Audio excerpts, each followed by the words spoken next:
He cried for 1 hour straight. He was dragging my clothes, pulling me. I felt bad. I was almost crying like this separation is not meant to be. Can I just give him the breast and get about this winning off? Anytime it's ready, it's ready.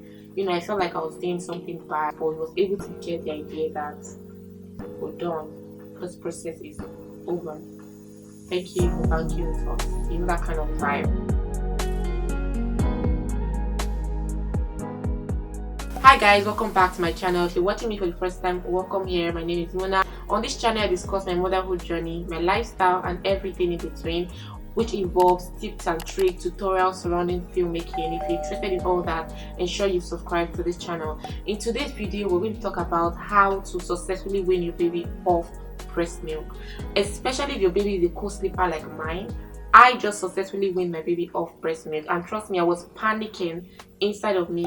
I weaned him when he was in his 12th month, like when he was born August 19th, so I weaned him off breast milk August 1st. But I'll tell you guys the easy route I went with to make it easier for me to wean him off successfully and fast. I'm amazed at how fast he got over breastfeeding. So I'll share in this video things you can try out if you're trying to wean your baby off breastfeeding. Try out these few tips, try out this few methods, and it might work for you.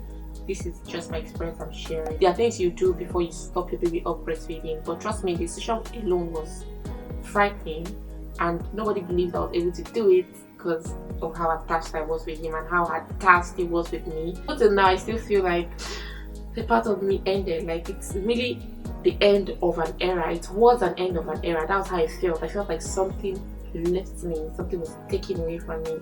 The bonding we had was anyways. Let's continue the video. Now, what are the things you do before you do? I didn't breastfeed my baby exclusively. I started off having a low supply when I just gave birth, and over the course of a few months increased back to normal. But I didn't go back trying exclusive. I just continued with formula and then breast milk. So I did a combination of both. I'm just putting it out there. So most mom would think 1 year is too short, while most mom would feel like 1 year was a lot. Because I know people will stop breastfeeding 3 months, 6 months, 8 months. But again, it depends on what works for you. What worked for me was 1 year. All you need to do is figure out why you want to stop. That will even drive you. Now, most people might want to stop because they want their period back. So I want to stop because it feels right. Their body wants it. The body wants that freedom. There's some moms who had to stop because their baby rejected breasts. My reason was because it was about them time. So the right time, my body felt that way. I was ready for it. Even if my baby was still sucking, I also felt he did not need me anymore. I also wanted him to be very independent, and I wanted his birthday to be successful because the obsession he had with me and my breast would affect his presence in his birthday party. So I had to plan it in a way that once he clocked his 12th month, I had 19 days to his birthday to wean off breast milk. As God will have it, it was successful. So the first thing I did was, a month before I stopped breastfeeding, one thing you can do is prepare your mind. Talk to yourself about it. Talk about it, like tell people about it. The more you talk about it, the more you mentally get it, the more your body gets it, the more. And the funny thing is, or one thing I did again was I talked to my baby about it. Maybe he had no idea what I was saying, but I was always telling him, Papa, we're going to stop, breastfeeding on this day. I literally did like countdown. Oh, 7 days to go. In the next 7 days, no breast for you. In the next 1 day, no breast for you. Today is the D-day, no breast for you. You get that kind of thing. Like, it just mentally prepares you and prepare your body to just know that it's a form of, this connection that is coming. I don't know, I use the word disconnection. There's a kind of separation that will come, and your body is prepared for it, your mental health is prepared for it, and your baby is also prepared for it. I don't know, people say babies understand language, but I don't know. I tried it out, and even when the day I was supposed to stop breastfeeding him and he was crying, I told him, Sir, we've talked about it. Sir, we've talked about this, no breast. Remember I told you? Like, I was having a conversation with my 1-year-old. Because it's funny, but I did it and it worked, right? So you can talk to them about it, prepare them, days before you stop, and prepare your mind, your mental health. Prepare your mind. You can talk about it to people, your spouse, your friends, just so that yeah, it will make you not go back on your words. You get. Before I stopped breastfeeding, a month before I stopped breastfeeding, I used to not nurse in the morning. When he comes back from daycare, on days he goes, and then night time, all through the night. So I reduced the morning feed, I reduced the evening feed, I just left the overnight feed. Now, before the overnight feed, before the like 2 weeks before I weaned him off, we already had like one feeding. Now that one feeding I had to break it into two. If I was supposed to breastfeed him like all through the night or twice at night, I reduced it to one time in the night. And another thing I did was, while breastfeeding him, I had to learn to sit up and breastfeed him, so that once he's done, I would allow him pacify himself back to sleep, or allow him go back to sleep by himself, which was hard. It didn't work. But what you can do is just reduce your feeding to one and progress from there. So don't just stop 3 feeding down. Don't do that. That would affect your baby.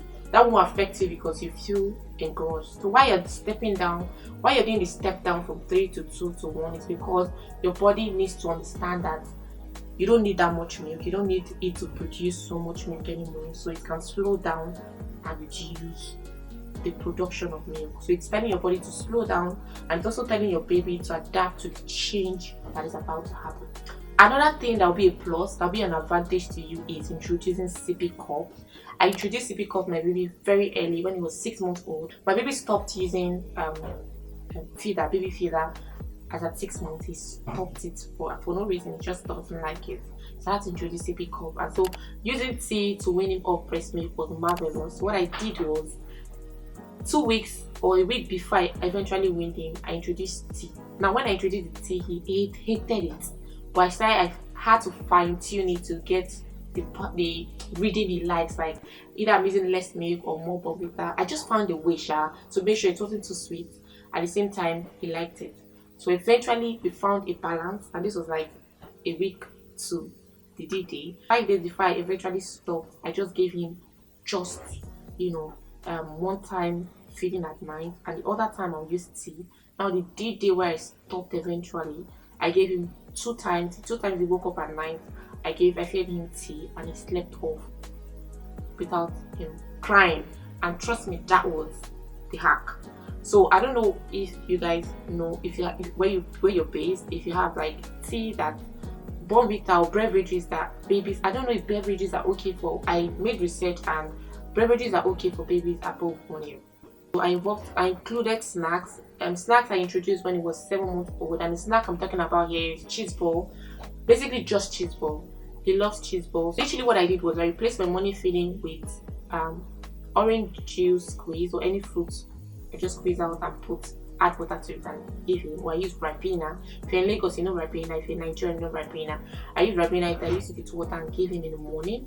And put it in a sippy cup, so the sucking effect is still there.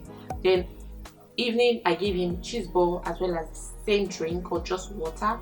Of course, he still has his water, that he takes between meals. That is not, I didn't stop that. I just added all these things. Then for night feeding, I used tea. So how did it go? It went well. It went really well. Like, I'm shocked at how well it went. Knowing the fact that when I started off tea, he hated tea, and eventually he did. So you can try it out as well. Try tea, whatever country you're in.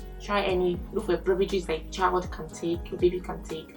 Add that to their formula and offer them. If they love it, then it's a win-win. You can try Ribena as well. If you have it in your country, try it out, dilute with water and offer them.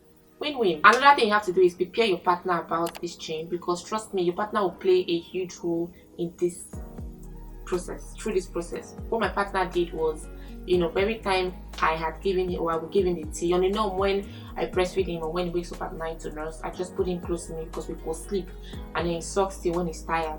So taking that away from him was it was a lot. So I had to prepare my partner, beforehand, which is he would have to sacrifice his sleep sometimes to pacify and cuddle style back to sleep. So when he wakes up at night crying, I'll offer tea. After drinking the tea, he can't just go back to sleep. He needs something to pacify him back to sleep, or to cuddle him, something to, what's the word now? You know the word, right? So that's when my husband comes in handy, or that's when your partner comes in handy to hold the baby away from you so they don't see you and want breasts. So you need somebody your partner or anybody around, your family member who might stay with you, can have that person around to help you. You know how Nigeria, I'm based in Nigeria, so the technique we use here mostly is taking your baby to your mother's place or your mother-in-law's place, or you leaving your house and going to your mother-in-law's place or somewhere else so your baby don't see you. I thank God that I didn't get to that extreme point, or I didn't have to get to that extreme point, because I can't imagine not, being with my baby. Most people just drop their baby off for 1 week, and before they come back, they've forgotten about breast. But I'm happy I did it the very natural way. So did I use the word natural? I'm happy I did it the normal way, where I was with my child and then we both just fell apart. So the day before you stop, please ensure to empty your tank. You know what I mean? Empty your tank is needed, because I fucked up anyway. The day I was supposed to stop nursing, I went for a shoot, or I had a job 2 days prior, so I was shooting back to back, so I didn't have time to empty my tanks. 4 hours of feeding, let them suck you dry.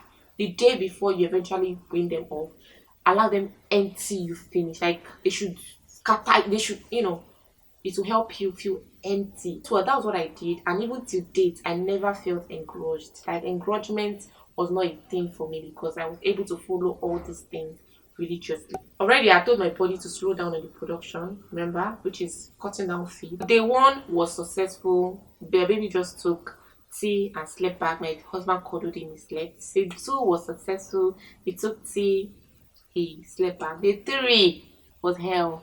He cried for 1 hour straight. He was dragging my clothes, pulling me. I felt bad. I was almost crying, like, this separation is not meant to be. Like, should I just give him the breast and forget about this winning off? Anytime he's ready, he's ready.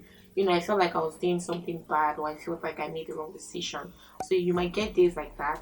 It's not going to be very easy, smooth, you might have days where your baby's crying, your emotions are everywhere, you want to just like forget about this whole winning thing, right? And one fact is, they never forget the boobs. I don't know how people be like, oh, they'll forget the boobs. Till tomorrow, my son comes to my breast, bites my nipple, but he knows they cannot suck. It's strange that they know these things. So, but they never forget the boobs. He still wants to, when he wants to sleep, he'll come around me, cuddle, roll, match my boobs, turn around, do everything, but they don't forget the boobs. They just know that it is not there anymore, so they live with that. They just leave it. Be prepared for the emotions. It's going to be, the separation is going to be a lot, so prepare your mind for it. You're going to feel very overwhelmed. Experience engorgement in any way. What you can do is manually drain out your, extract manually, or you can use a breast pump, but it's advisable to manually extract once you feel like your boobs is full in any way. Always observe your boobs. So if it's not full, if it's just normal, just leave it. Over time, it will dry up. Even mine, this is 1 month or almost 7 weeks after I stopped breastfeeding. I still, when I squeeze my nipple, I still see like drop of breast milk. So it will take a while for it to dry up, but I've never felt any form of engorgement in any way, like never. This separation anxiety is something that stopped me, even was what allowed me get to 1 year. The separation anxiety is a thing. If you're struggling with it, I understand. I feel you, mama. If you want to go 2 years, do you, like, it's your body, it's your baby, do you, like, it's fine, right? But be prepared for that separation anxiety. And even after you separate from them, even after you stop breastfeeding, you're going to have this form of detachment. But over time, you learn to try other things, try other method, bonding method, because to me, breastfeeding is a bonding activity. So over time, you try another one. Either you're hugging your baby, you're kissing them. You find other ways to, make them feel close to you. Find another way to bond with them. But just know that breastfeeding will have to go eventually. Give yourself grace. Love your body. You've done a great job. 1 year is not easy. No be beans. Like, you've done. If you've gotten to 1 year, safe, it's not beans. Like, you made a huge sacrifice. So you should give yourself accolades for it. If you even got to 3 months, you did well. You've done well. If you're okay with weaning your baby off breastfeeding, then do it, regardless of what anybody says. People tell you, how judgmental people can be. Oh, it's too soon, it's too late. Bruh, do what works for you, okay? At the end of the day, your happiness is all that matters. A happy mother makes a happy baby. So do what works for you and your baby. And let me know if this method works, if you would try it out. If you enjoyed watching this video, let me know down in the comment section. Let me know how your journey was weaning your baby off breastfeeding. And if you're experiencing separation anxiety, Am I saying this right? Let me know that in the comment section so other mothers can motivate you. See you guys in my next video. If you enjoyed watching this video, ensure to subscribe, ensure to like, and ensure to share this video with everyone who needs it. See you guys in my next video.